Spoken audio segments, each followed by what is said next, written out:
Hola familia Super, ¿cómo están? Les mandamos un fuerte abrazo. Contarles que estamos muy emocionados porque hoy es el último día de nuestro noveno libro, que es Primera de Samuel, y mañana comenzamos con nuestro segundo libro nuestro décimo libro de la Biblia, que es Segunda de Samuel, ¿ok? Entonces vamos a terminar el día de hoy y vamos a comenzar con la lectura, capítulo 28 de Primera de Samuel. Dice: fue en ese tiempo cuando los filisteos reunieron a su ejército para pelear contra Israel. Entonces Aquís le ordenó a David: tú y tus hombres deben venir conmigo a la guerra. Claro que sí, le contestó David. Ahora va usted a ver de lo que soy capaz. Muy bien, dijo Aquís, tú serás mi guardaespaldas. Saúl consulta a una adivina. Los filisteos se reunieron en Sunem y allí pusieron su campamento. Saúl, por su parte, reunió a todo el ejército de Israel y acampó en Gilboa. Cuando Saúl vio al ejército filisteo, le dio muchísimo miedo. Entonces consultó con Dios qué debía hacer, pero Dios no le contestó, ni en sueños, ni por medio de suertes, ni de profetas. Saúl no podía recurrir a Samuel para consultar a Dios, porque Samuel ya había muerto. La gente había llorado mucho por su muerte y lo habían enterrado en Ramá, el pueblo donde había nacido. Además, como Saúl mismo había expulsado de Israel a todos los adivinos y espiritistas, les ordenó a sus ayudantes: busquen a una espiritista. Quiero que me ayude a preguntarle a Samuel lo que debo hacer. Hay una en Endor, le dijeron sus ayudantes. Una noche Saúl se disfrazó y, acompañado por dos de sus hombres, se fue a ver a una mujer. Cuando ella llegó, le dijo: quiero que llames al espíritu de un muerto, necesito preguntarle algo.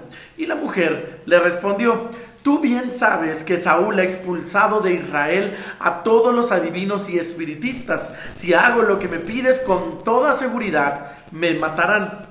Te juro por Dios, le aseguró Saúl, que nadie te castigará si haces lo que te pido.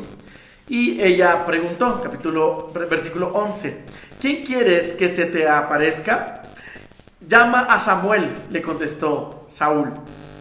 La mujer obedeció, pero cuando vio aparecer a Samuel, lanzó un fuerte grito y le dijo a Saúl: usted es Saúl, ¿por qué me engañó? No tengas miedo, le aseguró el rey, dime lo que ves. Y ella le dijo: veo un espíritu que sube del fondo de la tierra. ¿Y cómo es él?, le preguntó Saúl. Es un anciano vestido con una capa, respondió ella. Al darse cuenta Saúl de que se trataba de Samuel, se inclinó de cara al suelo. Y Samuel le preguntó: Saúl, ¿por qué me llamaste? ¿Por qué no me dejas descansar? Estoy desesperado, contestó Saúl. Los filisteos me hacen la guerra y Dios me ha abandonado. Ya no me responde ni en sueños ni por medio de profetas. Por eso te he llamado, para que me digas qué debo hacer. Y Samuel le dijo: si Dios te ha abandonado y ahora es tu enemigo, ¿para qué me consultas? Dios está haciendo contigo lo que ya había dicho que lo iba a hacer. Por haberlo desobedecido y no haber matado a todos los amalecitas, Dios te ha quitado el reino y se lo ha dado a David. Además, los filisteos vencerán mañana a los israelitas y tú y tus hijos morirán y vendrán a hacerme compañía. Al oír estas palabras de Samuel, Saúl sintió muchísimo miedo y se desmayó. Las fuerzas le faltaron, pues no había comido nada en todo el día. La mujer se acercó a Saúl y, al verlo tan espantado, le dijo: yo solo hice lo que usted me pidió, pues estoy para servirle. Por obedecerlo he arriesgado mi vida, pero aunque solo soy sirvienta, yo le ruego que me haga caso y se coma este pedazo de pan. Se lo he traído a usted para que tenga fuerzas para el regreso. Saúl no quería comer nada, pero ante la insistencia de la mujer y de sus ayudantes, se levantó del suelo y se sentó en la cama. La mujer mató un ternero gordo que tenía en su casa, preparó unos panes y se los llevó a Saúl y a sus ayudantes. Todos ellos comieron esa misma noche, se fueron de allí. Los filisteos no confían en David. capítulo 29. Los filisteos reunieron todo su ejército en Efec. Sus jefes marchaban al frente de grupos de 100 y de 1000 soldados. Los israelitas, por su parte, acamparon cerca del arroyo que está en Jezreel. Cuando los filisteos vieron que al final de su ejército pasaba el rey Aquís junto con David y sus hombres, le gritaron: ¿qué hacen aquí esos israelitas? Y Aquís les contestó: vienen con David, el que era ayudante de Saúl, el rey de Israel. David se apartó de Saúl y hace ya más de un año que está conmigo. Desde entonces ha sido muy fiel, no tiene nada que decir en su contra. Pero los jefes de los filisteos se enojaron mucho y le exigieron: dile que se vaya de aquí y que regrese a su país con todos sus hombres. ¿No te das cuenta de que podrá volverse nuestro enemigo en la batalla? Con tal de ganarse otra vez la simpatía de Saúl, sería capaz de matar a nuestros soldados. Toma en cuenta de que él habla la canción: Saúl mató a 1000 soldados, pero David mató a 10,000. Aquís llamó entonces a David y le dijo: te juro por Dios que yo no tengo nada contra ti. Desde el día que llegaste hasta hoy, tú has sido fiel conmigo, pero los jefes de los filisteos no confían en ti. Así que regresa en paz y no hagas enojar a los jefes del ejército. Pero David protestó: ¿de qué se me acusa? ¿En qué he ofendido a su majestad desde que empecé a servirle hasta hoy? ¿Por qué no me permite usted pelear con sus enemigos? Y Aquís le volvió a decir: yo no tengo nada en contra de ti. En mi opinión, tú eres tan bueno como un ángel, pero los jefes de los filisteos no quieren que vayas con nosotros a la batalla. Yo te agradecería que mañana temprano, en cuanto salga el sol, tú y tus hombres regresen a la ciudad que les di. De modo que al amanecer David y sus hombres regresaron a la tierra de los filisteos. Mientras tanto, los filisteos se dirigieron a Jezreel. David vence a los amalecitas. Al tercer día, David y sus hombres llegaron a Siglag y descubrieron que los amalecitas habían atacado el desierto del sur. Y a Siglag le han prendido fuego, y aunque no mataron a nadie, se habían llevado como esclavos a mujeres, ancianos y niños, y entre las mujeres se habían llevado a Ahinoam y a Abigail, las esposas de David. Al ver esto, David y sus hombres se echaron a llorar hasta que ya no tuvieron más fuerzas. Los hombres estuvieron a punto de apedrear a David, pues le echaban la culpa de que los amalecitas se hubieran llevado a sus mujeres y a sus hijos. Sin embargo, David confiaba en que Dios podía ayudarlo, así que se animó y le dijo al sacerdote Abiatar, el hijo de Ahimelech: tráeme tu chaleco sacerdotal, voy a consultar con Dios qué es lo que debo hacer. Cuando Abiatar le llevó a David el chaleco sacerdotal, David consultó a Dios: ¿debo perseguir a esos bandidos? Y si los persigo, ¿los alcanzaré? Y Dios le respondió: persíguelos, porque vas a alcanzarlos y también vas a recuperar lo que se robaron. Entonces David se fue con sus 600 hombres. Al llegar al arroyo de Besor, 200 de ellos estaban tan cansados que no podían cruzar y se quedaron allí. David siguió persiguiendo a los amalecitas con los otros 400 hombres. Más adelante encontraron en el campo a un hombre desmayado. Estaba así porque en 3 días no había comido ni bebido nada. Le dieron agua, un pedazo de pan de higos y 2 panes de pasas. Después de comer, aquel hombre se sintió mejor. Así que David le preguntó: ¿de dónde vienes? ¿Al servicio de quién estás?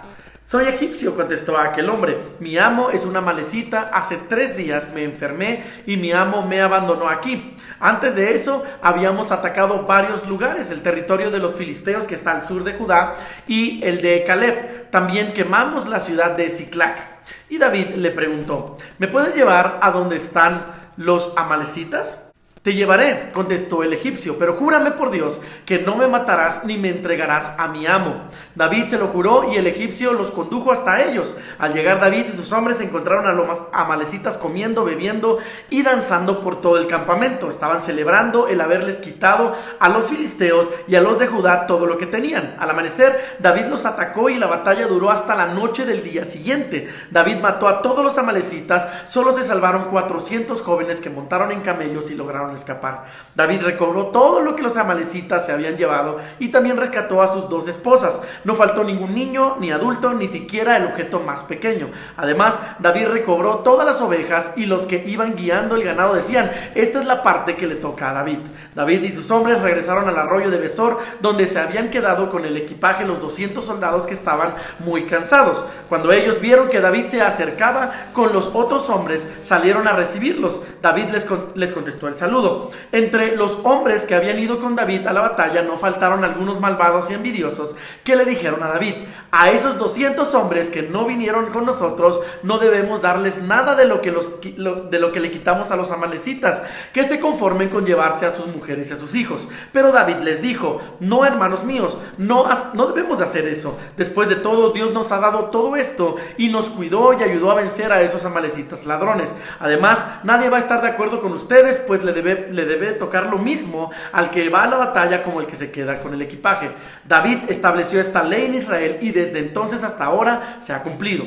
De regreso en Siclag, David tomó una parte de lo que les había quitado los amalecitas y la envió a los lugares donde habían estado con su gente, es decir, a Betel, a Remot, desierto del sur, a Jatir, a Aroer, a Sibmot y a Estemoa y a Racal. David también envió regalos a los que estaban en las ciudades de Jaraemel y a los kenitas, y en Ormá, Corazán, Atac, Hebró, entre otras. Junto con los regalos les envió este mensaje: este es el regalo para ustedes de lo que les quité a los enemigos de Dios. Muerte de Saúl y de sus hijos. Los filisteos lucharon contra los israelitas y los hicieron huir. A muchos de ellos los mataron en el cerro de Gilboa, y a Saúl y a sus hijos los persiguieron hasta matarlos. Así murieron Jonatán, Abinadab y Melquisuá. Luego concentraron sus fuerzas en el ataque a Saúl, y los arqueros filisteos lograron herir de muerte. Entonces Saúl le dijo a su escudero: saca tu espada y mátame. Hazlo antes de que vengan esos extranjeros idólatras. De lo contrario, se burlarán de mí y me rematarán. Pero su escudero tenía tanto miedo que no se atrevió a matarlo. Entonces Saúl tomó su espada y se echó sobre ella. Al ver muerto a Saúl, también el escudero se echó sobre su espada y se mató. Así fue como Saúl y sus 3 hijos, su escudero y todos sus hombres murieron el mismo día. Cuando los israelitas del otro lado del valle vieron que el ejército de Israel habían huido y que Saúl y sus hijos estaban muertos, también ellos huyeron y abandonaron sus ciudades. Al mismo tiempo que la gente que vivía más allá del río Jordán. Entonces llegaron los filisteos y ocuparon esas ciudades. Al otro día, mientras los filisteos les quitaban a los israelitas muertos sus objetos de valor, encontraron muertos en el cerro de Gilboa a Saúl y a sus 3 hijos. Entonces a Saúl le cortaron la cabeza y le quitaron su armadura, y enviaron mensajeros a su país para que dieran la noticia en los templos de sus dioses y entre todos los filisteos. Más tarde pusieron la armadura de Saúl en el templo de la diosa Astarte, y Saúl y sus hijos los colgaron de la muralla de Bet-San.